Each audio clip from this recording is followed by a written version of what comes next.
this last week here in Las Vegas, we accepted an invitation from Zak Bagans, who is the host of Ghost Adventures on the Travel Channel. And anybody who's into the supernormal or paranormal or supernatural or whatever knows this guy. Here's a picture on Frank's Instagram of Zak with the whole Muir family minus Bella. She was off doing something athletic, I'm sure, that evening.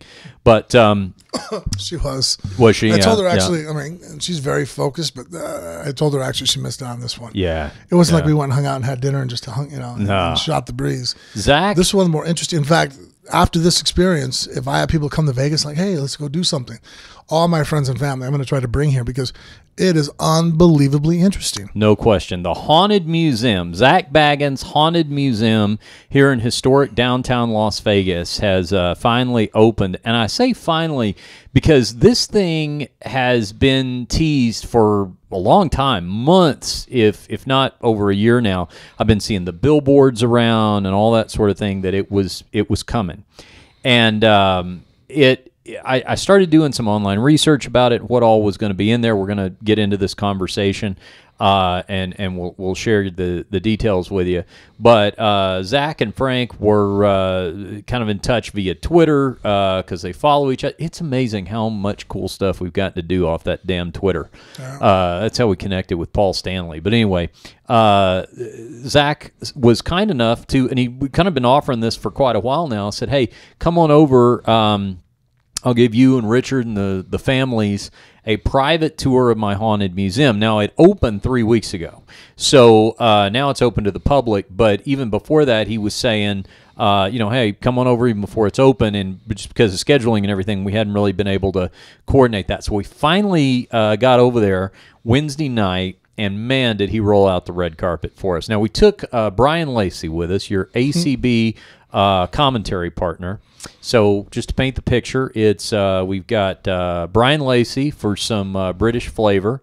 We've got real quick, because a couple nights before, we have friends of ours that run the haunted houses here in Vegas. Yes. So I took him there first and got to see how he responded in haunted houses. The very unmasculine screaming. So now I realize anytime I do anything that's scary, I got to bring him with me because it's fucking hilarious. Yeah. So that's what he's doing when the stuff is fabricated. Now we're going into the real deal. Which like threw my kids off because they thought we were going. They're like, oh, we're going to Haunted Museum. And we show up, and the kids are like, wait a minute, this isn't a haunted house. I'm like, no, it's not a haunted house. It's a haunted museum. Like, there's nobody who's pretending to jump out at us here. No. There's no. This is for. This is a museum for people who took stuff way too seriously, like the haunted houses. This is a real deal. So it's Brian, it's two of the three Muir kids, and the Jennifers, and us. And so we get over there. It's like a 9 o'clock in the evening deal, and they obviously had anticipated our arrival, and as I said, rolled out the red carpet for us. Now, this place is basically in the downtown area of Las Vegas. It's in an old mansion. He's bought this house that I think was built around the early 1900s, if I'm not mistaken, and had kind of its own haunted history. It was sort of built by one of the founders of Las Vegas, and there had been some deaths in the house and things like this. Now, positioning statement, and you would know this already if you're a regular listener to Phone Booth Fighting. You and I are both atheists. Right. You and I are both skeptics. Yep. You and I both believe in science. We need proof. So that being said, though, I keep an open mind. That's why I find it. That's why I think we get along with people like Zak. Because I don't get off on shooting anything down. I'm open to shit. You know what I mean? Like, I'm listening. Absolutely. I'm open ears, man. Right. Now, at the same time, I was very because I really wanted to give a lot of this a fair shot. I was really intentionally trying to just keep a clean slate. Yeah. I didn't want any. You have to empty your teacup. Yeah, exactly. So, and the same went with the skepticism. I didn't try to let a lot of that, influence me going in. But that being said, there was shit in there that, regardless if you're a skeptic or not, as far as the spirituality aspects of it, what about that room we went into that had the, you know? All right, well, we're getting there. You're jumping ahead. Yeah, but sorry. yeah. I mean, even if you are, I mean, if that's not a mark of approval that two guys that when I hear a bump in the night, I assume it's either the wind or somebody up to no good. I never in my wildest imaginations think I'm going to ever run into an evil spirit. Yeah. It's just something that I just don't particularly believe in. But that being said, when he was showing me the different stuff, I'm like, I didn't sit there and go, this is bullshit. And not one time did I actually have that going through my head. I was just like, all right, I'm going to clear my mind. Explain to me what you know the case for this is, and listening to the different people and not sitting there and just shooting everything down in my mind, just going, all right, this is cool, and on top of that, it was a great everything. I mean, it's really a cool fucking house. I want to go back. Absolutely. So there are basically two aspects to this. There's the supernatural aspect of it, and then there's really like the whole true crime aspect of it. There's a big part that's that. Kevorkian's. So let's do this. Let's walk through the room. So let's tell everybody what's in there. Okay. First of all, we went in, and you go in, and it's like a haunted hotel. You know what it reminded me of was the old the ride at Disneyland. Haunted Mansion. Yeah, the Haunted Mansion. It felt like that when you walked in, the also reception too, desk. If anybody watches the American Horror, very much that kind of feel of the house. Well, Zach said that the set designer from American Horror Story designed the house. This guy apparently for 2 years. Cool this guy apparently for 2 years that's a set designer on American Horror Story was coming in like on days off from shooting for the last 2 years designing the inside of this place. And it's huge. Now, before we get going, did you feel at all like I was a bad parent because I brought Cage and Ronan?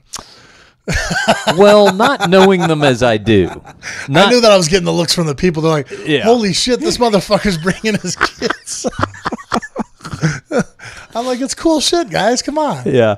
Well, not knowing them as I do, because but if I didn't know them, I would be a little nervous. And the funny thing is too, like Cage looks older than he is because he's so big and all that kind of stuff. And Ronan's just cute. Like, he's just sort of angelic looking.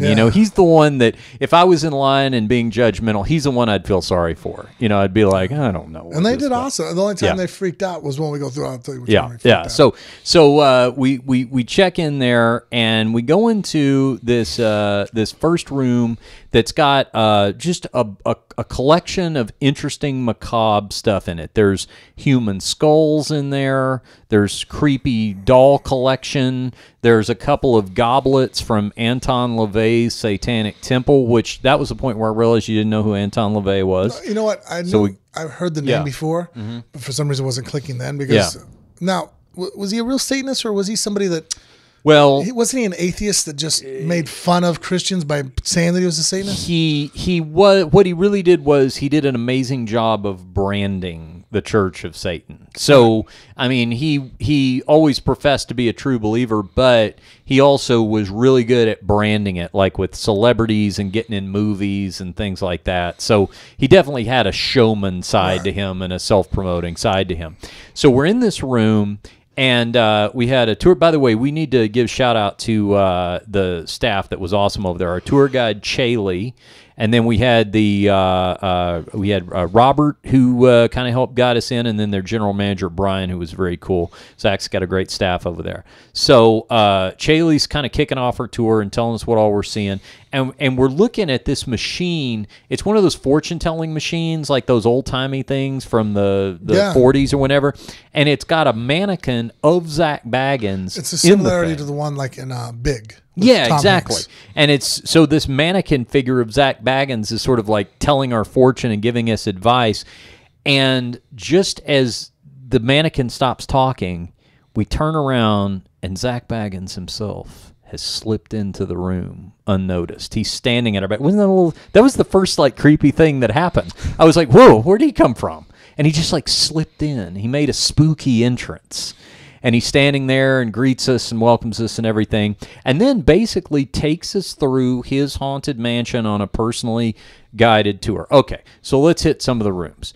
They had a room that had Bela Lugosi's mirror in it that, of course, Bela Lugosi, the original Dracula, a mirror that hung in his house. They had like a lot of vampire-type memorabilia. they had, I guess the one of the first main stops that we made was there was a room, and not only were these rooms like housing different exhibits, but the attention to detail in each room to sort of build the room and decorate the room around the theme of the exhibit was incredible. One of the first things we saw was the actual Volkswagen van that Dr. Kevorkian euthanized or helped to euthanize his patients in. Yeah. That was their last breaths were taken in that van. Yeah. Did you know that? You knew the basic story of Kevorkian? Yeah, I did. Yeah, yeah. I didn't know he actually had that many people that he helped out. I thought it was only like 6 to 8. If you'd have asked me on a trivia question, like, hey, how many people did Kevorkian assist? I'd be like, wasn't it like 8 people or something? Because we did time. I don't think I realized it was 100. I think it was probably one of those things where he was only prosecuted for a certain number of them. You know, they don't prosecute them all. Yeah. But boy, that van had seen its better days. That was not a top of the line latest model to roll off the line there. That VW van. He kept it cheap. Yeah. They had a room that was built out like a barn.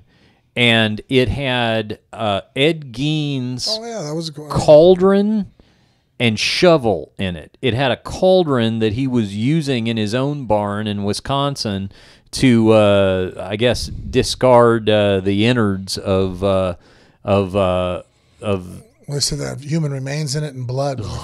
Yeah, Ed Gein is when you're going to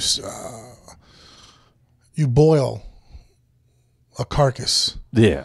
You know, after you've gutted it and cleaned it and skinned it. Yeah, of course, I'm a vegan. I know nothing of this. But, so, like, you know, like if you're going to take a head, you're going to boil it. Jesus. Ed Gein is a guy.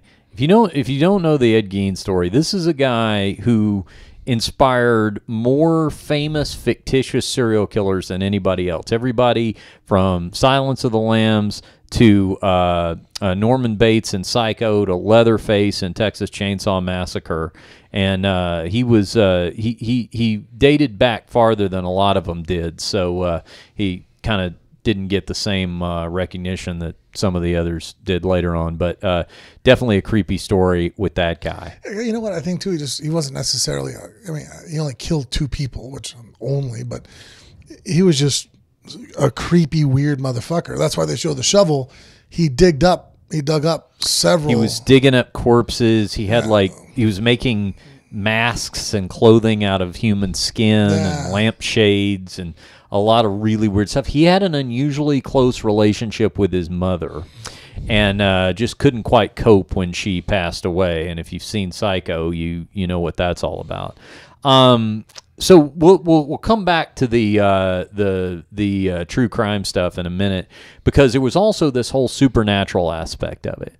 Now, one of my favorite things that we did, just in terms of seeing the various reactions from people, is when we had to go in the room to see Peggy, the possessed doll. Now, Peggy was this doll that looked like, she could have been from the middle of the last century. One of those that, her, like when you have a daughter and she's playing, baby with the doll or whatever. Really creepy looking, though, that doll. And she was in a room kind of all by herself, just on this little pedestal.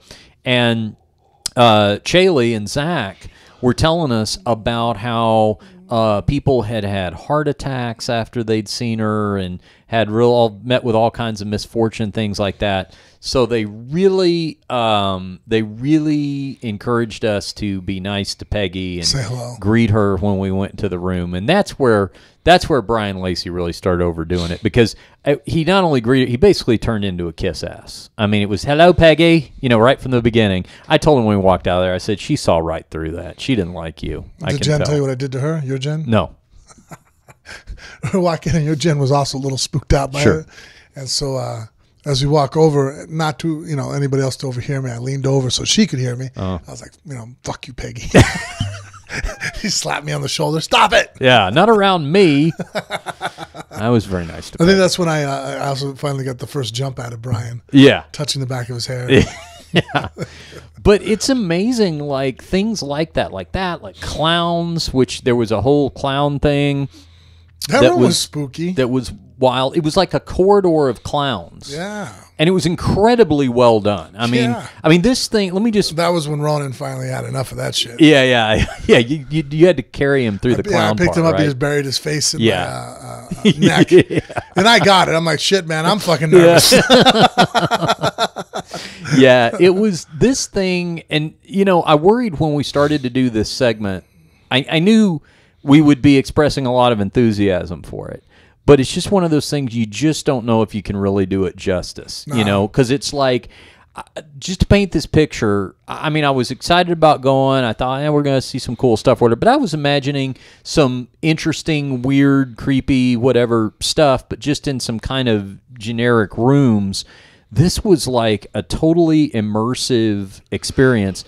And I'll bet you millions of dollars easily spent on, I don't mean just procuring the collection, because I'm sure that was involved, but as far as like the design of it, the set design and all that, you're probably talking easily millions of dollars spent on all that. Don't doubt it. It was done perfectly. It was one of the coolest things I've done in Vegas in a long time. And it lasts, I mean, we were, of course, Zach, 2 hours. Yeah, Zach took a lot of time with us, but I mean, yeah, it wasn't like a quick in and out thing. Definitely nothing that felt like, tourist trappy or anything like that. No, because each room was had so much detail in it. You can do it 2 or 3 times and see new shit every time.